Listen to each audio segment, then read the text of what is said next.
1890 ਦੇ ਕਰੀਬ ਜਿਹੜਾ ਇਸ ਨੂੰ ਰਿਵਾਈਵ ਕੀਤਾ, ਲਾਈਕ 1882 ਲਾਈਕ ਦੇ ਕਰੀਬ ਤੁਸੀਂ ਕਹਿ ਲਓ ਵੀ ਇਸ ਨੂੰ ਫਿਰ ਦੁਬਾਰਾ ਜਿਹੜਾ ਹੈ ਵੀ ਰਿਵਾਈਵ ਕੀਤਾ ਗਿਆ। ਵੀ ਇੱਕ ਤੇ ਇਹ ਪ੍ਰੋਬਲਮ ਆ ਰਹੀ ਹੈ ਵੀ ਲੋਕਾਂ ਦੀਆਂ ਲੈਂਡ ਹੋਲਡਿੰਗਸ ਜਿਹੜੀਆਂ ਨੇ ਲਾਈਕ ਉਹ ਸ਼ਰਿੰਕ ਕਰ ਰਹੀਆਂ ਨੇ, ਤੇ ਦੂਜੀ ਚੀਜ਼ ਜਿਹੜਾ ਹੈ ਵੀ ਇਹ ਜਿਹੜੇ ਡਿਸਟ੍ਰਿਕਟ ਸੀ ਉੱਥੇ ਇੱਕ ਖੂਹ ਦਾ ਲਿਮਿਟਡ ਪਾਣੀ ਸੀ, ਤੇ ਕਈ ਡਿਸਟ੍ਰਿਕਟ 'ਚ ਇਹ ਵੀ ਪ੍ਰੋਬਲਮ ਆ ਗਈ ਸੀ। ਜਿਸ ਤਰ੍ਹਾਂ ਮੈਂ ਆਪਣੇ ਗ੍ਰੈਂਡਫਾਦਰ ਦੇ ਥੀਸਿਸ ਤੋਂ ਤੇ ਇਸਨੂੰ ਵਾਟਰ ਲੌਗਿੰਗ ਕਿਹਾ ਜਾਂਦਾ ਸੀ, ਤੇ ਆਈ ਥਿੰਕ ਪੰਜਾਬੀ ਦੇ ਵਿੱਚ ਉਹਨੂੰ ਕਹਿਣਾ ਵੀ ਪਾਣੀ ਜਿਹੜਾ ਚੜ ਜਾਂਦਾ ਸੀਗਾ, ਕਿਉਂਕਿ ਜ਼ਿਆਦਾ ਥੋੜਾ ਪਾਣੀ ਵੀ ਮਾੜਾ ਹੈ ਤੇ ਜ਼ਿਆਦਾ ਪਾਣੀ ਵੀ ਮਾੜਾ ਹੈ, ਕਿਉਂਕਿ ਜਿਸ ਤਰ੍ਹਾਂ ਕਈ ਥਾਵਾਂ ਤੇ ਜਿਸ ਤਰ੍ਹਾਂ ਵੀ ਉਹ ਸੇਮ ਹੋ ਜਾਂਦੀ ਸੀ, ਤੇ ਉਹਦੇ ਕਰਕੇ ਜਿਸ ਤਰ੍ਹਾਂ ਪਾਣੀ ਆ ਗਿਆ ਤੇ ਉਹ ਜਿਹੜੀਆਂ ਫਸਲਾਂ ਨੇ ਉਹ ਖਰਾਬ ਹੋ ਜਾਂਦੀਆਂ ਸੀ। ਜਿਸ ਤਰ੍ਹਾਂ ਮੱਕੀ ਹੈ, ਮੱਕੀ ਵਿੱਚ ਹੀ ਗਲ ਜਾਂਦੀ ਸੀ ਕਿਉਂਕਿ ਪਾਣੀ ਦੀ ਵਾਟਰ ਲੌਗਿੰਗ ਕਰਕੇ।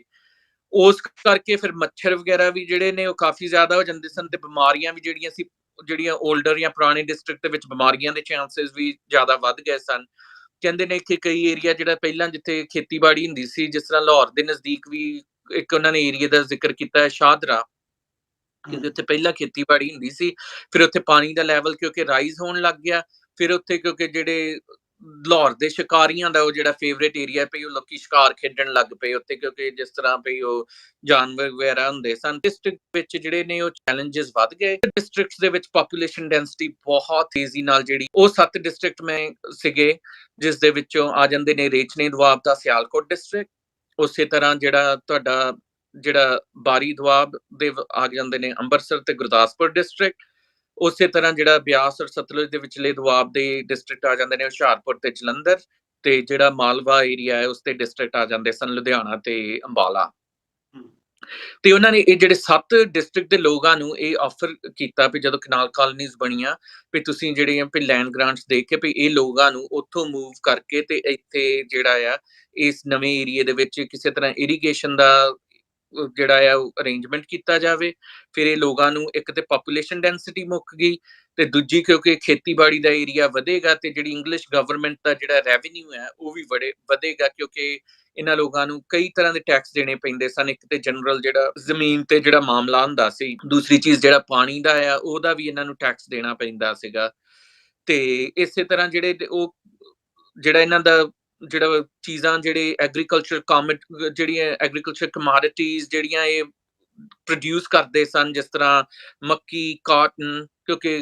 ਕਾਟਨ ਬਹੁਤ ਹੁੰਦੀ ਸੀ ਲੋਅਰ ਚਨਾਬ ਕਾਲੋਨੀ ਦੇ ਵਿੱਚ ਨਾ, ਕਪਾਹ ਜਿਹਨੂੰ ਕਹਿੰਦੇ, ਤੇ ਉਹ ਜਿਹੜਾ ਕਪਾਹ ਵਗੈਰਾ ਜਿਹੜੀ ਹੈ ਉਹ ਉਹਦੇ ਫਿਰ ਕੱਪੜੇ ਬਣਨੇ, ਇਸੇ ਤਰ੍ਹਾਂ ਜਿਹੜੇ ਫੂਡ ਗ੍ਰੇਨਸ ਨੇ, ਤੇ ਉਹਨਾਂ ਦਾ ਰੈਵਨਿਊ ਜਿਹੜਾ ਸੀ ਉਹ ਕਾਫੀ ਜ਼ਿਆਦਾ ਜਿਹੜਾ ਸੀ ਉਹ ਵਧਣ ਦੇ ਜਿਹੜੇ ਸੀਗੇ ਚਾਂਸ ਸੀਗੇ ਪ੍ਰੈਡਿਕਸ਼ਨ, ਤੇ ਇਸ ਕਰਕੇ ਉਹਨਾਂ ਨੇ ਫਿਰ ਇਹ ਜਿਹੜਾ ਇਹ ਕਨਾਲ ਕਾਲੋਨੀਜ਼ ਬਣਾਉਣ ਦਾ ਜਿਹੜਾ ਇਹ ਆਈਡੀਆ ਉਹਨਾਂ ਨੂੰ ਆਇਆ। ਸੋ ਆਲਮੋਸਟ ਇੱਕ ਬੰਦੇ ਦਾ ਨਾਂ ਸੀ ਚਾਰਲਸ ਐਟਕਿਨਸਨ, ਜਿਸਨੇ ਕਿ 1890 ਵਿੱਚ ਇਹ ਜਿਹੜਾ ਹੈ ਆਈਡੀਆ ਪ੍ਰਪੋਜ਼ ਕੀਤਾ ਤੇ ਉਹ ਅਪਰੂਵ ਹੋਇਆ। ਤੇ ਇਸੇ ਤਰ੍ਹਾਂ ਫਿਰ ਜਿਹੜੀਆਂ ਕਨਾਲ ਕਾਲੋਨੀਜ਼ ਦੇ ਵਿੱਚ ਉਹਨਾਂ ਨੇ ਟਾਈਮਲਾਈਨ ਵੀ ਦਿੱਤੀ ਹੈ। ਮੇਰੇ ਜਿਹੜੇ ਗ੍ਰੇਟ ਗ੍ਰੈਂਡਫਾਦਰ ਦੇ ਥੀਸਿਸ ਨੇ ਮੈਂ ਇੱਥੇ ਵੇਖ ਰਿਹਾ ਸੀ। ਸੋ ਜਿਹੜੀ ਪਹਿਲੀ ਕਾਲੋਨੀ ਜਿਹੜੀ ਬਣੀ ਹੈ ਉਸ ਦਾ ਨਾਮ ਸੀ ਸੁਹਾਗਪਾਰਾ ਕਾਲੋਨੀ, ਤੇ ਇਹ ਜਿਹੜੀ ਕਾਲੋਨੀ ਹੈ ਇਹ ਅਪਰੋਕਸੀਮੇਟਲੀ ਮੈਂ ਤੁਹਾਨੂੰ ਇੱਥੇ ਦੇਖ ਕੇ ਦੱਸਦਾ ਨਾ, ਇਹ 1886 ਜਿਹੜੀ ਪਹਿਲੀ ਕਾਲੋਨੀ ਸੀ ਸਿੱਧਨਾਈ ਕਾਲੋਨੀ ਸੀਗੀ, ਜਿਹੜੀ ਕਿ 1886 ਦੇ ਵਿੱਚ ਸੀ, ਤੇ ਉਸੇ ਟਾਈਮ ਤੇ 1886 ਤੇ ਸੁਹਾਗਪਾਰਾ ਕਾਲੋਨੀ ਬਣੀ। ਪਰ ਇਹ ਥੋੜੀਆਂ ਛੋਟੀਆਂ ਕਾਲੋਨੀ ਸੀ, ਪਰ ਇੰਨਾ ਜ਼ਿਆਦਾ ਪਪੂਲਰ ਨਹੀਂ ਸੀ। ਪਰ ਜਿਹੜੀ ਸਾਰਿਆਂ ਤੋਂ ਵੱਡੀ ਤੇ ਜਿਹੜੀ ਸਿਗਨੀਫੀਕੈਂਟ ਲਾਈਕ ਕਾਲੋਨੀ ਹੈ ਉਹ ਸੀਗੀ ਜੀ lower Chenab colony. Lower Chenab colony ਹੈ ਜਿਹੜੀ ਕਿ ਸੰਦਲਬਾਰ ਦੇ ਵਿੱਚ ਵਸਾਈ ਗਈ, ਤੇ ਜਿਸ ਦੀ ਕੈਪੀਟਲ ਸੀ ਲੈਲਪੁਰ। ਅੱਜ ਵੀ ਜਿਸ ਤਰ੍ਹਾਂ ਚੜ੍ਹਦੇ ਪੰਜਾਬ ਤੋਂ ਕਈ ਜਿਹੜੀਆਂ ਫੈਮਲੀਜ਼ ਨੇ ਉਹ ਮਾਈਗ੍ਰੇਟ ਹੋ ਕੇ ਗਈਆਂ ਨੇ ਲੈਲਪੁਰ ਲਾਈਕ ਡਿਸਟ੍ਰਿਕਟ ਦੇ ਵਿੱਚ, ਇੱਕ ਜੰਗਲ ਦੇ ਵਿੱਚ ਜਿਸ ਤਰ੍ਹਾਂ ਜ਼ਮੀਨਾਂ ਜਿਹੜੀਆਂ ਨੇ ਉਹ ਆਬਾਦ ਕੀਤੀਆਂ, ਤੇ ਫਿਰ ਇੱਕ ਟਾਈਮ ਤੇ ਉਹਨਾਂ ਨੂੰ ਜਿਹੜੀ ਇੰਨੀ ਮਿਹਨਤ ਕੀਤੀ ਉਹ ਸਾਰਾ ਕੁਝ ਛੱਡ ਕੇ ਤੇ ਤੁਹਾਨੂੰ ਭਈ ਇੱਕ ਬਿਲਕੁਲ ਦੂਜੇ ਇਲਾਕੇ ਦੇ ਵਿੱਚ ਜਿਹੜਾ ਹੈ ਉਹ ਜਾਣਾ ਪੈਂਦਾ ਹੈ। ਸੋ ਕਈ ਵਾਰੀ ਕਈ ਫੈਮਲੀਜ਼ ਲਈ ਲਾਈਕ ਉਹ ਵੀ ਜਿਹੜੇ ਕਈ ਬਜ਼ੁਰਗ ਨੇ ਬੜਾ ਉਹ ਟੱਚੀ ਸਬਜੈਕਟ ਲਾਈਕ ਜਿਹੜਾ ਹੋ ਜਾਂਦਾ ਹੈ, ਭਾਵੇਂ ਉਹ ਇੱਧਰੋਂ ਹੀ ਗਏ ਹੁਣ ਜਲੰਧਰ ਹੁਸ਼ਿਆਰਪੁਰ, ਪਰ ਉਹਨਾਂ ਨੇ ਮਿਹਨਤ ਤੇ ਕੀਤੀ ਸੀ ਵੀ ਕਿੰਨੀਆਂ ਜ਼ਮੀਨਾਂ ਵਸਾਣੀਆਂ, ਘਰ ਬਣਾਉਣੇ, ਤੇ ਉਹ ਫਿਰ ਸਾਰਾ ਛੱਡ ਛਡਾ ਕੇ ਜਿਸ ਤਰ੍ਹਾਂ ਜਾਣਾ। ਕਿਉਂਕਿ ਜਿਹੜੇ ਨੇ ਤੁਹਾਨੂੰ ਮੈਂ ਥੋੜੇ ਜਿਹੇ ਅਲਾਟਮੈਂਟ ਪ੍ਰੋਸੈਸ ਬਾਰੇ ਵੀ ਦੱਸਦਾ, ਜਾਂ ਫਿਰ ਜਿਹੜੀ ਅਰਲੀ ਜਿਹੜੀ ਹੈ ਜਰਨੀ। ਹੁਣ ਅਸੀਂ ਅੱਜ ਦੇ ਟਾਈਮ ਤੇ ਹਿਸਾਬ ਨਾਲ ਦੇਖੀਏ ਤੇ ਉਹ ਸਮਝਣਾ ਮੁਸ਼ਕਿਲ ਹੋਏਗਾ। ਆਪਾਂ ਚੱਲਦੇ ਹੁਣ ਬੈਕ ਲਾਈਕ ਆਲਮੋਸਟ ਲਾਈਕ 1892 ਦੇ ਦਹਾਕੇ ਦੇ ਵਿੱਚ। 1892 ਦਾ ਸੰਦਲਬਾਰ ਚ ਕੀ ਹੈ, ਤਕਰੀਬਨ ਜੰਗਲ ਹੈ ਤੇ ਬਹੁਤ ਲਿਮਿਟਿਡ ਰੋਡ ਹੈ ਆਲਮੋਸਟ ਆਈ ਥਿੰਕ ਇੱਕ ਜਿਹੜੀ ਕੋਈ ਝੰਗ ਚਨੋਟ ਵਾਲੀ ਸੜਕ ਸੀ ਇੱਕ ਉਹੀ ਕੋਈ ਸੜਕ ਸੀਗੀ ਉਸ ਟਾਈਮ ਤੇ ਸੌਰੀ ਚੀਚਾ ਵਟਨੀ ਝੰਗ ਕੁਛ ਇਸ ਤਰ੍ਹਾਂ ਦੀ ਇੱਕ ਸੜਕ ਸੀ ਪਰ ਜ਼ਿਆਦਾਤਰ ਅਸੀਂ ਉਹ ਕੱਚੀਆਂ ਡੰਡੀਆਂ ਹੀ ਸਨ ਜਿਹੜੀਆਂ ਜੰਗਲ ਦੇ ਵਿੱਚ ਸਨ ਆਲਮੋਸਟ ਉੱਥੇ ਕਿਉਂਕਿ ਡਾਕਿਆਂ ਦਾ ਵੀ ਡਰ ਹੁੰਦਾ ਸੀ ਕਿਉਂਕਿ ਲੋਕ ਜਿਸ ਤਰ੍ਹਾਂ ਜੰਗਲ ਚ ਕ੍ਰਾਸ ਕਰਦੇ ਸੀ ਕਈ ਵਾਰੀ ਜਿਸ ਤਰ੍ਹਾਂ ਡਾਕੇ ਪੈ ਜਾਂਦੇ ਸੀ ਤੇ ਉਹ ਵੀ ਇੱਕ ਜਿਹੜਾ ਖਤਰਾ ਸੀ ਫਿਰ ਕਿਉਂਕਿ ਦੂਰ ਦਰਾਜ ਤੱਕ ਕੋਈ ਬੰਦਾ ਪਰਿੰਦਾ ਨਹੀਂ ਫਿਰ ਜਿਸ ਤਰ੍ਹਾਂ ਕਈ ਵਾਰ ਜੇ ਤੁਸੀਂ ਹੁਣ ਜੰਗਲ ਚ ਰਾਹ ਗਵਾਚ ਗਏ ਆ ਤੇ ਪਹਿਲਾਂ ਫੂਡ ਵਗੈਰਾ ਤੁਸੀਂ ਕਿੱਥੋਂ ਜਿਹੜਾ ਵੀ ਉਹ ਖਾਓਗੇ ਤੇ ਲਾਈਕ ਉਹ ਕਾਫੀ ਲਾਈਕ ਚੈਲੰਜਿੰਗ ਸੀਗਾ ਫਿਰ ਜੰਗਲੀ ਜਾਨਵਰਾਂ ਦਾ ਆਬਵੀਅਸਲੀ ਲਾਈਕ ਡਰ ਸੋ ਆਲਮੋਸਟ ਪਹਿਲਾਂ ਦੇ ਜਿਹੜੇ ਲੋਕੀ ਸੀ ਜਦੋਂ ਲੋਅਰ ਚਨਾਬ ਕਾਲੋਨੀ ਬਣੀ ਨਾ ਲੋਕੀ ਇਹਨੂੰ ਮਾੜਾ ਮੰਨਦੇ ਸੀ ਜਿਹੜੇ ਪਹਿਲੇ ਡਿਸਟ੍ਰਿਕਟ ਸੀ ਉਹ ਕਹਿੰਦੇ ਸੀ ਵੀ ਤੁਸੀਂ ਇੱਥੇ ਵਸੇ ਵਸਾਏ ਜਿਹੜੇ ਸ਼ਹਿਰ ਛੱਡ ਕੇ ਤੁਸੀਂ ਉੱਥੇ ਜੰਗਲ 'ਚ ਕੀ ਲੈਣ ਜਾਣਾ ਜੇ ਤੇ ਲੋਕੀ ਅਪਲਾਈ ਨਹੀਂ ਸੀ ਕਰਦੇ ਜਿਹੜੇ ਗ੍ਰਾਂਟਾਂ ਵਾਸਤੇ ਵੀ ਅਸੀਂ ਇੱਥੇ ਬਈ ਵਧੀਆ ਲਾਈਕ ਸ਼ਹਿਰ ਹੈਗਾ ਵੀ ਚਲੋ ਜੇ ਜ਼ਮੀਨ ਥੋੜੀ ਹੈ ਵੀ ਉੱਥੇ ਮਰਨਾ ਜੰਗਲ ਨਹੀਂ ਤੇ ਅਦਰਵਾਈਜ਼ ਘੋੜੀਆਂ ਤੇ ਇੱਥੇ ਵੀ ਤੁਸੀਂ ਹੁਣ ਪੰਜਾਬ ਸੁੱਖ ਨਾਲ ਕਾਫੀ ਵੱਡਾ ਲਾਈਕ ਪ੍ਰੋਵਿੰਸ ਸੀਗਾ ਤੇ ਇੱਕ ਏਰੀਏ ਦੇ ਉੱਤੇ ਜਾਣ ਤੇ ਤੁਹਾਨੂੰ ਕਈ ਦਿਨ ਲੱਗ ਜਾਂਦੇ ਸਨ ਪਈ ਇਹ ਤੇ ਨਹੀਂ ਨਾ ਵੀ ਹੁਣ ਜਿਸ ਤਰ੍ਹਾਂ ਵੀ ਤੁਸੀਂ 에ਅਰਪਲੇਨ ਤੇ ਜਾਓ ਤੇ ਪਈ ਜਾਂ ਫਿਰ ਤੁਸੀਂ ਆਲਮੋਸਟ ਕਾਰ ਚ ਲਾਈਕ 2-3 ਘੰਟੇ ਚ ਕਿਤੇ ਪਹੁੰਚ ਜਾਓ ਉਸ ਟਾਈਮ ਤੇ ਜੇ ਹੁਣ ਤੁਸੀਂ ਘੋੜਾ ਆ ਫਿਰ ਉਹ ਲੋਕਾਂ ਨੇ ਜਿਸ ਤਰ੍ਹਾਂ ਇੱਕ ਏਰੀਏ ਤੋਂ ਜਿਸ ਤਰ੍ਹਾਂ ਸ਼ੁਰੂ ਹੋਣਾ ਜਿਸ ਤੇ ਸਿਆਲਕੋਟ ਤੋਂ ਕੋਈ ਬੰਦਾ ਚੱਲਿਆ ਆ ਜੇ ਉਹਨੇ ਲੈਲਪੁਰ ਜਾਣਾ ਆ ਉਹ ਪਹਿਲਾਂ ਜਾਣਗੇ ਫਿਰ ਉਹ ਲੋਕਾਂ ਦੇ ਜਿਸ ਤਰ੍ਹਾਂ ਰਿਸ਼ਤੇਦਾਰੀਆਂ ਹੁੰਦੀਆਂ ਸਨ ਫਿਰ ਉਹਨਾਂ ਨੇ ਘੋੜੀ ਤੇ ਇੱਕ ਬੰਦਾ ਸਵਾਰੀ ਕਰਕੇ ਕੁਛ ਚਿਰ ਜਾਏਗਾ ਫਿਰ ਜਿਹੜਾ ਕੋਈ ਰਿਸ਼ਤੇਦਾਰ ਹੈ ਜੇ ਕੋਈ ਅੱਗੇ ਕੋਈ ਸ਼ਹਿਰ ਆ ਗਿਆ ਸਿਆਲਕੋਟ ਠਹਿਰ ਕੇ ਫਿਰ ਅਗਲੇ ਦਿਨ ਅਗਲਾ ਬੰਦਾ ਥੋੜਾ ਜਿਹਾ ਹੋਰ ਪਿੰਡਾ ਕੱਢ ਕੇ ਕਿਤੇ ਸ਼ੇਖੂਪੁਰੇ ਜਾਂ ਕਿਸੇ ਹੋਰ ਥਾਂ ਤੇ ਉਹ ਇਸੇ ਤਰ੍ਹਾਂ ਫਿਰ ਉਹ ਹੌਲੀ ਹੌਲੀ ਤੁਰਦੇ ਕਈ ਦਿਨਾਂ ਤੱਕ ਲੋਕ ਪਹੁੰਚਦੇ ਸਨ ਇਹ ਸੀ ਸਿਆਲਕੋਟ ਜਿਹੜਾ ਕਿ ਨਜ਼ਦੀਕ ਸੀ ਹੁਣ ਇਸੇ ਤਰ੍ਹਾਂ ਸੋਚ ਲਓ ਵੀ ਜੇ ਕੋਈ ਬੰਦਾ ਅੰਬਾਲੇ ਤੋਂ ਤੁਰ ਕੇ ਤੇ ਲੈਲਪੁਰ ਆ ਰਿਹਾ ਹੈ ਤੇ ਉਹਨਾਂ ਦੀ ਡਿਸਟੈਂਸ ਕਿੰਨੀ ਹੋਏਗੀ ਇਸੇ ਤਰ੍ਹਾਂ ਜਿਹੜੇ ਵੀ ਬਾਕੀ ਏਰੀਏ ਨੇ ਭਈ ਜਲੰਧਰ ਹੁਸ਼ਿਆਰਪੁਰ ਜਿਹੜੇ ਕਿ ਬਿਲਕੁਲ ਆਲਮੋਸਟ ਲਾਈਕ ਈਸਟ ਤੇ ਨੇ ਤੇ ਉਹ ਕਿੰਨੇ ਉਹਨਾਂ ਨੂੰ ਜਿਸ ਤਰ੍ਹਾਂ ਪਈ ਉਹ ਦਿਨ ਲੱਗਣਗੇ ਹੁਣ ਕਈ ਵਾਰੀ ਰਿਸ਼ਤੇਦਾਰੀਆਂ ਨਹੀਂ ਵੀ ਹੁੰਦੀਆਂ ਤੇ ਤਾਂ ਵੀ ਕਈ ਪਿੰਡਾਂ 'ਚ ਰੁਕਣਾ ਪਰ ਉਸ ਜ਼ਮਾਨੇ 'ਚ ਜਿਹੜੇ ਲੋਕ ਸਨ ਉਹ ਕਾਫੀ ਜਿਹੜਾ ਹੈਲਪਫੁਲ ਹੁੰਦੇ ਸਨ ਇੱਕ ਜਿਹੜਾ ਨਾ ਕਲਚਰ ਬਣਿਆ ਹੁੰਦਾ ਸੀ ਜਿਹੜਾ ਕਿ ਬੜਾ ਰਿਚ ਕਲਚਰ ਸੀ ਪੰਜਾਬ ਸੀ ਫਿਰ ਉਸੇ ਤਰ੍ਹਾਂ ਵੀ ਉਹਨਾਂ ਦੇ ਨੇ ਜਾਂ ਫਿਰ ਇਹ ਸਾਡੇ ਪ੍ਰਾਹੁਣੇ ਨੇ ਤੇ ਉਹ ਕਹਿੰਦੇ ਨੇ ਨਾ ਵੀ ਉਸ ਟਾਈਮ ਤੇ ਲੋਕੀ ਮੰਨਦੇ ਸੀ ਵੀ ਜਿਹੜੇ ਪ੍ਰਾਹੁਣੇ ਨੇ ਉਹ ਰੱਬ ਦੇ ਬਰਾਬਰ ਨੇ ਤੇ ਲੋਕੀ ਵਾਕਈ ਨਿਭਾਉਂਦੇ ਵੀ ਸੀ ਉਸ ਤਰ੍ਹਾਂ ਭਾਵੇਂ ਕੋਈ ਜਾਣ ਅਣਜਾਣ ਵੀ ਸੀ ਵੀ ਲੋਕੀ ਨਾ ਜਿਹਨੂੰ ਕਹਿੰਦੇ ਨੇ ਵੀ ਉਹ ਸਕੀਰੀਆਂ ਕੱਢ ਹੀ ਲੈਂਦੇ ਸਨ ਅੱਛਾ ਵੀ ਜਿਹੜੇ ਸੀ ਲੋਕਾਂ ਦੀ ਇੱਕ ਜਿਹੜੇ ਜੇ ਤੁਸੀਂ ਕੋਈ ਮਦਦ ਕਰਨੀ ਹੈ ਤਾਂ ਬੰਦਾ ਕੋਈ ਨਾ ਕੋਈ ਰਾਹ ਜਿਹੜਾ ਲੱਭ ਹੀ ਲੈਂਦਾ ਹੈ ਤੇ ਫਿਰ ਉਹ ਲੋਕਾਂ ਦੇ ਕਨੈਕਸ਼ਨ ਜਿਹੜੇ ਨੇ ਉਹ ਬਣਦੇ ਜਾਂਦੇ ਸਨ ਤੇ ਲੋਕੀ ਫਿਰ ਇੱਕ ਦੂਜੇ ਵੱਲ ਜਿਸ ਤਰ੍ਹਾਂ ਆਉਂਦੇ ਜਾਂਦੇ ਤੇ ਉਹ ਕਈ ਦਿਨ ਲੱਗ ਜਾਂਦੇ ਸਨ ਇਸ ਪ੍ਰੋਸੈਸ ਨੂੰ ਤੇ ਫਿਰ ਇੱਕ ਤੇ ਇੰਨੇ ਦਿਨਾਂ ਦੀ ਜਿਹੜੀ ਵਾਟ ਘੋੜੀ ਦੀ ਕਿੰਨੀ ਫਿਰ ਜਦੋਂ ਤੁਸੀਂ ਉੱਥੇ ਜੰਗਲ 'ਚ ਜਿਸ ਤਰ੍ਹਾਂ ਪਹੁੰਚਦੇ ਸਨ ਉੱਥੇ ਕੋਈ ਘਰ ਤੇ ਬਣੇ ਨਹੀਂ ਸਨ ਘਰ ਤੇ ਉੱਥੇ ਬਿਲਕੁਲ ਸੀਗੇ ਨਹੀਂ ਕਿਉਂਕਿ ਇੱਕਦਮ ਇਲਾਕਾ ਹੈ ਵੀ ਜਿੱਥੇ ਕੋਈ ਰਹਿੰਦਾ ਨਹੀਂ ਆਲਮੋਸਟ ਜਿਹੜੇ ਕਬੀਲੇ ਵੀ ਸਨ ਉਹ ਵੀ ਜਿਸ ਤਰ੍ਹਾਂ ਪਈ ਉਹ ਇੱਕ ਥਾਂ ਤੋਂ ਜਿਸ ਤਰ੍ਹਾਂ ਦੂਸਰੀ ਥਾਂ ਤੇ ਲਾਈਕ ਮੂਵ ਹੁੰਦੇ ਸਨ ਕਿਉਂਕਿ ਡਿਸਪੈਂਡ ਕਰਦਾ ਸੀ ਤੇ ਕਈ ਜਿਹੜੇ ਸਨ ਜਿਸ ਤਰ੍ਹਾਂ ਥੋੜਾ ਜਿਹਾ ਅੱਗੇ ਜਿਸ ਤਰ੍ਹਾਂ ਆਜੋ ਝੰਗ ਵਗੈਰਾ ਥੋੜੇ ਸਟੇਬਲ ਸਨ ਜਿਹੜੇ ਕਬੀਲੇ ਕਾਫੀ ਦੇਰ ਤੋਂ ਜਿਸ ਤਰ੍ਹਾਂ ਰਹਿ ਰਹੇ ਸਨ ਤੇ ਪਰ ਜਿਹੜਾ ਇੱਧਰ ਲੈਲਪੁਰ ਵੱਲ ਜਿਹੜਾ ਸੀਗਾ ਵੀ ਉੱਥੇ ਥੋੜੀ ਜਿਹੀ ਘੱਟ ਸੀਗੀ ਜਿਹੜੀ ਪਾਪੂਲੇਸ਼ਨ ਲਾਈਕ ਡੈਂਸਿਟੀ ਬਹੁਤ ਘੱਟ ਸੀ ਤੇ ਫਿਰ ਲੋਕਾਂ ਨੇ ਫਿਰ ਹੁਣ ਜਿਸ ਤਰ੍ਹਾਂ ਜੰਗਲ ਜਾਣਾ ਉਹਨਾਂ ਨੇ ਕਹਿਣਾ ਵੀ ਇੱਥੇ ਦੇਖ ਲਓ ਪਸੰਦ ਕਰ ਲਓ ਲਾਈਕ ਜਿਹੜੀ ਜ਼ਮੀਨ ਤੁਸੀਂ ਕਰਨੀ ਆ ਫਿਰ ਲੋਕਾਂ ਨੇ ਜ਼ਮੀਨ ਵੇਖਣੀ ਤੇ ਉਹ ਕਈ ਵਾਰੀ ਉਹਨਾਂ ਨੇ ਜੰਗਲ 'ਚ ਲਾਈਕ ਉਹ ਜਿਹੜਾ ਵੀ ਉਹਨਾਂ ਨੇ ਗਵਾਚ ਵੀ ਜਾਣਾ ਫਿਰ ਉੱਥੇ ਕਿਉਂਕਿ ਰੋਟੀ ਪਾਣੀ ਦਾ ਨਹੀਂ ਜਿਸ ਤਰ੍ਹਾਂ ਵੀ ਲਾਈਕ ਜੁਗਾੜ ਪਈ ਉੱਥੇ ਪਈ ਕਿਉਂਕਿ ਲੇਡੀਜ਼ ਤਕਰੀਬਨ ਜਿਹੜੀਆਂ ਨੇ ਉਹ ਤੇ ਘਰੇ ਹੀ ਰਹਿੰਦੀਆਂ ਸਨ ਬੰਦੇ ਇਕੱਲੇ ਗਏ ਨੇ ਤੇ ਉਹ ਉਸ ਟਾਈਮ ਤੇ ਇੰਨੇ ਜ਼ਿਆਦਾ ਯੂਜ਼ ਟੂ ਨਹੀਂ ਸੀ ਵੀ ਰੋਟੀ ਪਾਣੀ ਵਗੈਰਾ ਮੈਂ ਹੁਣ ਉਹ ਕਹਾਣੀ ਤੁਹਾਨੂੰ ਦੁਬਾਰਾ ਲਾਈਕ ਕਿਉਂਕਿ ਮੈਂ ਥੋੜਾ ਤੁਹਾਨੂੰ ਸਿਨਾਰੀਓ ਦੱਸਿਆ ਹੈ ਵੀ ਉਹ ਕਿਸ ਤਰ੍ਹਾਂ ਦਾ ਲਾਈਕ ਟਰੈਵਲ ਦਾ ਮਾਹੌਲ ਇਸੇ ਤਰ੍ਹਾਂ ਹੀ ਕਹਿੰਦੇ ਨੇ ਵੀ ਲੋਕ ਆਬਾਦ ਕਰਦੇ ਜੰਗਲ ਆਬਾਦ ਕਰਨ ਦੀ ਦਾ ਉਹਨਾਂ ਨੂੰ ਬਾਲਕਾਰ ਕਹਿੰਦੇ ਸਨ ਆਬਾਦਕਾਰਾਂ ਦੀਆਂ ਕੰਡੀਸ਼ਨਾਂ ਇਹ ਸਨ ਵੀ ਉਹਨਾਂ ਟਿਪੀਕਲੀ ਜਿਹੜੀ ਉਹਨਾਂ ਦੀ ਓਰੀਜਨਲ ਡਿਸਟ੍ਰਿਕਟ 'ਚ 1 ਮੁਰੱਬਾ ਜ਼ਮੀਨ ਹੈ ਤੇ ਉਹਦੇ ਵੱਟੇ ਜਿਹੜੀ ਗਵਰਨਮੈਂਟ ਹੈ 2 ਮੁਰੱਬੇ ਦੇਵੇਗੀ ਤੇ ਲੋਕਾਂ ਨੂੰ ਹੁੰਦਾ ਸੀ ਵੀ ਜਿਹੜੀ ਉਹ ਜ਼ਮੀਨ ਜਿਹੜੀ ਹੈ ਉਹ ਬਣ ਜਾਏਗੀ ਜਾਂ ਫਿਰ ਦੂਸਰਾ ਸਿਸਟਮ ਹੁੰਦਾ ਸੀ ਵੀ ਅੰਗਰੇਜ਼ ਗਵਰਨਮੈਂਟ ਕਿਸੇ ਨੂੰ ਜਿਹੜਾ ਕੋਈ ਮਿਲਟਰੀ 'ਚ ਸਰਵ ਕੀਤਾ ਹੈ ਜਾਂ ਕਿਸੇ ਨੇ ਉਦਾਂ ਹੀ ਸ਼ਿਕਾਰ ਖੇਡਣ ਗਿਆ ਕਿਉਂਕਿ ਨਾਮ 'ਚ ਇੱਕ ਮੁਰੱਬਾ ਜਿਹੜੀ ਹੈ ਉਹ ਜ਼ਮੀਨ ਜਿਹੜੀ ਹੈ ਉਹ ਦਿੰਦੀ ਸੀਗੀ ਉਹ ਲੋਕਾਂ ਨੂੰ ਕਿਉਂਕਿ ਉਹਨਾਂ ਦਾ ਆਪਣਾ ਸੀਗਾ ਵੀ ਇਹ ਜਿਹੜੇ ਲੋਕ ਨੇ ਕਿਉਂਕਿ ਜਿਹੜੀ ਓਨਰਸ਼ਿਪ ਜਿਹੜੀਆਂ ਰਾਈਟ ਸੀਗੀ ਓਨਰਸ਼ਿਪ ਰਾਈਟ ਫਿਰ ਵੀ ਜਿਹੜੀ ਇੰਗਲਿਸ਼ ਜਿਹੜੀ ਕਲੋਨੀਅਲ ਗਵਰਨਮੈਂਟ ਕੋਲ ਹੀ ਰਹਿੰਦੀ ਸੀ ਇਹ ਲੋਕ ਤੇ ਸਿਰਫ ਕੰਮ ਕਰਕੇ ਰਹੇ ਸੀ, ਪਰ ਉਹਨਾਂ ਕੋਲ ਪ੍ਰੋਪਰਟੀ ਰਾਈਟਸ ਨਹੀਂ ਸੀ ਉਸ ਟਾਈਮ ਤੇ ਨਾ, ਤੇ ਉਹਦੀ ਹਾਂਜੀ, ਤੇ ਉਹ ਜਿਹੜੀ ਫਸਲ ਵਗੈਰਾ ਆ ਉਹ ਕਰ ਸਕਦੇ ਸੀ, ਬਟ ਕਿਉਂਕਿ ਉਹਦਾ ਵੀ ਫਿਰ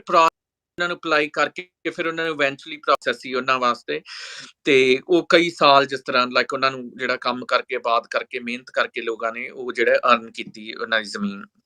ਇਸੇ ਤਰ੍ਹਾਂ ਫਿਰ ਕਿਉਂਕਿ ਇਹਨਾਂ ਨੂੰ ਇਹ ਵੀ ਲੋੜ ਸੀਗੀ ਵੀ ਜਿਹੜੇ ਲੋਕ ਨੇ, ਕਿਉਂਕਿ ਪੂਰਾ ਇੱਕ ਜਿਹੜੀ ਇਕਾਨਮੀ ਨੂੰ ਲਾਈਕ ਸਕਸੈਸਫੁਲ ਕਰਨ ਨੂੰ ਵੀ ਜਿਹੜਾ ਐਕਸਪੀਰੀਅੰਸ ਹੈਗਾ ਹੈ,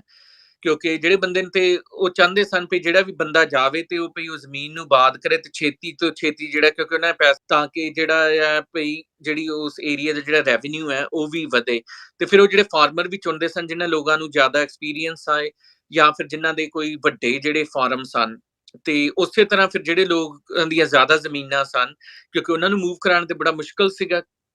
ਜਿਹੜੇ ਉਹਨਾਂ ਦੀਆਂ ਜਿਹੜੀਆਂ ਓਰੀਜਨਲ ਲਾਈਕ 올ਡਰ ਡਿਸਟ੍ਰਿਕਟ ਸੀ, ਕਿਉਂਕਿ ਹੁਣ ਜੇ ਕੋਈ ਬੰਦਾ ਹੈ ਉਹ ਕਹਿੰਦਾ ਵੀ ਮੇਰੇ ਕੋਲ 40-42 ਮੁਰੱਬੇ ਹੈਗੇ ਨੇ ਸਿਆਲਕੋਟ ਦੇ ਵਿੱਚ, ਤੇ ਵੀ ਮੈਂ ਹੁਣ ਛੱਡ ਕੇ ਭਈ ਇੱਥੇ ਭਈ 10 ਮੁਰੱਬੇ ਵੀ ਹੈਗੇ ਨੇ ਤੇ ਮੈਂ ਇਹ ਛੱਡ ਕੇ ਭਈ ਇੱਥੇ ਜੰਗਲ 'ਚ ਕਿਉਂ ਜਾਣਾ। ਤੇ ਫਿਰ ਉਸ ਤਰ੍ਹਾਂ ਉਹਨਾਂ ਨੇ ਕੀ ਕੀਤਾ ਭਈ ਤੁਸੀਂ, ਕਿਉਂਕਿ ਉਹਨਾਂ ਨੂੰ ਉਹਨਾਂ ਲੋਕਾਂ ਦੀ ਵੀ ਜ਼ਰੂਰਤ ਸੀਗੀ ਭਈ ਜਿਹੜੇ ਲੋਕ ਭਈ ਥੋੜੇ ਭਈ ਪੈਸੇ ਵਾਲੇ ਨੇ ਤੇ ਪੈਸੇ ਦਾ ਕੰਟਰੀਬਿਊਸ਼ਨ ਜਿਹੜਾ ਹੈ ਉਹ ਕਰ ਸਕਣ, ਤੇ ਇਹ ਜਿਹੜਾ ਏਰੀਏ ਦੇ ਵਿੱਚ ਭਈ ਥੋੜੇ ਵੱਡੇ ਸਕੇਲ ਤੇ ਜਿਹੜੀ ਹੈ ਉਹਨਾਂ ਦੀ ਜਿਹੜੀ ਪ੍ਰੋਡਕਸ਼ਨ ਹੋਵੇ। ਫਿਰ ਉਹਨਾਂ ਨੇ ਇਸੇ ਤਰ੍ਹਾਂ ਉਹ ਜਿਹੜੀਆਂ ਨੇ ਉਹ ਸਫੇਦ ਪੋਸ਼ ਜਿਹੜੇ ਲੋਕ ਨੇ ਉਹਨਾਂ ਨੂੰ ਜਿਹੜੀਆਂ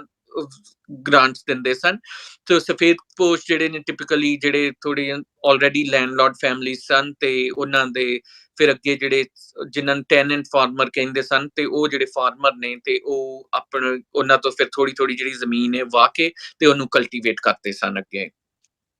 ਤੇ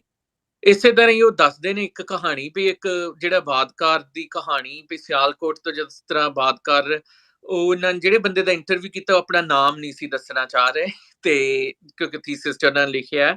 ਪਰ ਉਹ ਕਹਿੰਦੇ ਨੇ ਵੀ ਉਹ ਜਿਹੜੇ ਨੇ ਸਿਆਲਕੋਟ ਤੋਂ ਇੱਕ ਕੋਈ ਜਿਹੜੇ ਸਨ ਉਹ ਭਈ ਚੱਲੇ, ਤੇ ਉਹਨਾਂ ਨੇ ਕਿਹਾ ਭਈ ਆਈ ਥਿੰਕ ਉਹਨਾਂ ਮਿਲਟਰੀ ਦੇ ਵਿੱਚ ਸਰਵ ਕੀਤਾ ਸੀ, ਤੇ ਉਹਨਾਂ ਨੂੰ ਇਸੇ ਤਰ੍ਹਾਂ ਜਿਹੜੀ ਹੈ ਉਹ ਗ੍ਰਾਂਟ ਜਿਹੜੀ ਹੈ ਉਹਨਾਂ ਨੂੰ ਆਪਸ਼ਨ ਮਿਲੀ ਵੀ ਤੁਸੀਂ ਗ੍ਰਾਂਟ ਅਪਲਾਈ ਕਰਕੇ ਤੇ ਇੱਥੇ ਲੈਲਪੁਰ ਮੂਵ ਹੋ ਜਾਓ। ਤੇ ਕਹਿੰਦੇ ਨੇ ਵੀ ਉਹਨਾਂ ਦੀ ਫੈਮਿਲੀ, ਕਿਉਂਕਿ ਇਹ ਹੁਣ ਜਿਹੜੇ ਨੇ ਪਹਿਲੇ ਲੋਕ ਨੇ ਜਿਹੜੇ ਬਿਲਕੁਲ ਪਹਿਲਾਂ ਜਿਹੜੇ ਲੋਕ ਜਿਹੜੇ ਨੇ ਸੈਟਲ ਹੋਣ ਨੂੰ ਗਏ, ਤੇ ਉਹਨਾਂ ਕਹਿੰਦੇ ਨੇ ਵੀ ਤੁਸੀਂ ਜ਼ਮੀਨ ਜਿਹੜੀ ਹੈ ਪਸੰਦ ਕਰ ਲਓ ਮਿਲਟਰੀ ਗ੍ਰਾਂਟ ਤੇ ਤੁਹਾਨੂੰ ਉੱਥੇ ਮੁਰੱਬੇ ਮਿਲ ਸਕਦੇ, ਬਾਅਦ ਤੁਹਾਨੂੰ ਜਿਹੜੇ ਨੇ ਉਹ ਕਰਨੇ ਪੈਣਗੇ। ਤੇ ਉਹ ਬੰਦਾ ਕਹਿੰਦਾ ਹੈ ਵੀ ਪਹਿਲਾਂ ਤੇ ਉਹਦੇ ਜਿਹੜੇ ਫਾਦਰ ਆ ਵੀ ਉਹ ਤੇ ਬੜੇ ਗੁੱਸੇ ਹੋਏ ਵੀ ਉੱਥੇ ਜੰਗਲ 'ਚ ਕੀ ਜਾਣਾ, ਤੇ ਉਸ ਬੰਦੇ ਨੇ ਜਿਸ ਦਿਨ ਜਾਣਾ ਸੀ ਕਹਿੰਦਾ ਵੀ ਮੇਰੇ ਫਾਦਰ ਨੇ ਤੇ ਘਰ ਹੀ ਛੱਡਤਾ ਵੀ ਮੈਨੂੰ ਵੀ ਇੰਨੇ ਦੁਖੀ ਹੋ ਗਏ ਵੀ ਮੈਂ ਆਪਣੇ ਮੁੰਡੇ ਨੂੰ ਕਿੱਦਾਂ ਫੇਸ ਕਰਾਂ। ਕਹਿੰਦੇ ਨੇ ਵੀ ਉਹ ਜਿਸ ਤਰ੍ਹਾਂ ਨਾਲ ਸਟੋਰੀ ਲਿਖੀ ਪੈਂਦੇ ਵੀ ਉਹ ਬੰਦਾ ਕਹਿੰਦਾ ਵੀ ਚਲੋ ਮੇਰੀ ਮਦਰ ਤੇ ਜਿਹੜੀ ਹੈਗੀ ਸੀ ਐਕਸਪਾਇਰ ਹੋ ਗਈ ਸੀ, ਤੇ ਇਸ ਕਰਕੇ ਮੈਨੂੰ ਉਹ ਤੇ ਨਹੀਂ ਫੇਸ ਕਰਨਾ ਪਿਆ, ਪਰ ਕਹਿੰਦੀ ਵੀ ਜਨਾਨੀ ਦੇ ਜਿਹੜੀਆਂ ਅੱਖਾਂ 'ਚ ਲਾਈਕ ਹੰਝੂ ਸਨ, ਤੇ ਮੇਰਾ ਮੁੰਡਾ ਜਿਹੜਾ ਉਹਨੇ ਵੀ ਜੱਫੀ ਲਾਈਕ ਪਾ ਲਈ ਵੀ ਕਿੱਥੇ ਇੰਨੀ ਦੂਰ ਜਾ ਰਹੇ ਹੋ। ਪਰ ਉਹ ਬੰਦਾ ਫਿਰ ਵੀ ਜਿਹੜਾ ਹੈ ਵੀ ਉਹ ਕਹਿੰਦਾ ਵੀ ਜਾ ਕੇ ਵੇਖ ਕੇ ਆਨੇ ਆ, ਤੇ ਫਿਰ ਉਹ ਜਿੱਦਾਂ ਉਹ ਜਾਂਦੇ ਨੇ ਫਿਰ ਇੱਕ ਮਿਸਟਰ ਯੰਗ ਹੁੰਦੇ ਸਨ ਸੀ ਜਿਨ੍ਹਾਂ ਜਿਹੜੇ ਕਿ ਅਲਾਟਮੈਂਟ ਆਫਿਸਰ ਦਾ ਨਾਂ ਸੀ ਮਿਸਟਰ ਯੰਗ, ਤੇ ਜਿਹੜਾ ਅਲਾਟਮੈਂਟ ਆਫਿਸ ਸੀਗਾ ਕਾਲੋਨੀ ਦਾ ਉਹ ਸ਼ਾਹਪੁਰ ਦੇ ਵਿੱਚ ਸੀ, ਜਿਹੜਾ ਸ਼ਾਹਪੁਰ ਉਹ ਹੁਣ ਇਸ ਵੇਲੇ ਸ਼ਾਇਦ ਸਰਗੋਧਾ ਡਿਸਟ੍ਰਿਕਟ ਹੈ ਤੁਹਾਡਾ, ਜੀ ਪਰ ਪਹਿਲਾਂ ਉਹ ਸ਼ਾਇਦ ਡਿਸਟ੍ਰਿਕਟ ਸੀਗਾ ਲਾਈਕ ਸ਼ਾਹਪੁਰ। ਤੇ ਸ਼ਾਹਪੁਰ ਦੇ ਵਿੱਚ ਉੱਥੇ ਲੋਕ ਜਿਹੜੇ ਸੀ ਉਹ ਜਿਹੜਾ ਅਲਾਟਮੈਂਟ ਆਫਿਸਰ ਸੀ ਮਿਸਟਰ ਯੰਗ, ਉਹ ਉੱਥੇ ਜਿਹੜੇ ਲੋਕ ਨੇ ਗ੍ਰਾਂਟਾਂ ਜਿਹੜੀਆਂ ਨੇ ਉਹ ਅਪਲਾਈ ਕਰਦੇ ਸਨ, ਤੇ ਫਿਰ ਉੱਥੋਂ ਫਿਰ ਡਿਸਾਈਡ ਕੀਤਾ ਜਾਂਦਾ ਸੀ ਵੀ ਲਾਈਕ ਜਿਹੜੀ ਗ੍ਰਾਂਟ ਹੈ ਵੀ ਉਹ ਕਿੱਥੇ ਮਿਲਣੀ ਹੈ। ਹੁਣ ਇਹ ਵੀ ਬੜਾ ਇੰਟਰਸਟਿੰਗ ਹੈ, ਇੱਕ ਜਿਹੜਾ ਮੈਂ ਕਾਫੀ ਇੰਪੋਰਟੈਂਟ ਜਿਹੜਾ ਪਾਰਟ ਹੈ ਉਹ ਜ਼ਿਕਰ ਕਰਾਂਗਾ। ਫਿਰ ਉਹਨਾਂ ਦਾ